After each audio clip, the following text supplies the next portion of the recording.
Tender නැතිව අමාත්‍ය මණ්ඩල තීරණයක් මත පසුගිය රජය සමයේ ලංගමයට ටයර් මිලදී ගැනීමෙන් රුපියල් කෝටි 35ක පාඩුවක් සිදු ඇතැයි වාර්තා වනවා. එසේම සේවා වාර 165ක් ධාවනය කළේ නැති නිසා සිදු ඇති පාඩුව රුපියල් කෝටි 243කට අධික බව විගණන වාර්තාවකින් පෙන්වා දී තිබෙනවා.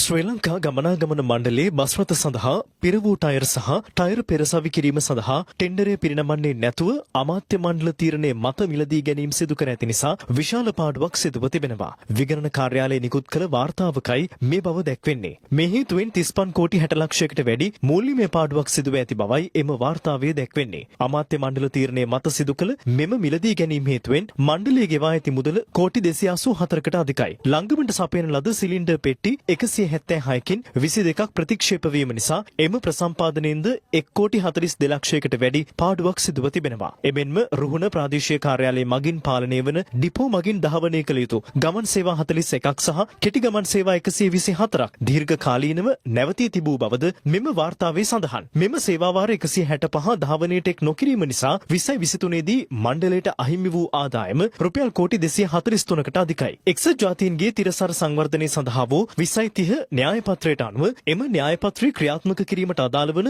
අරමුණ හඳුනාගෙන කටයුතු කිරීමට ලංගම කටයුතු කර නැති බවයි විගණන නිරීක්ෂණයේ වශයෙන් දක්වා ඇත්තේ.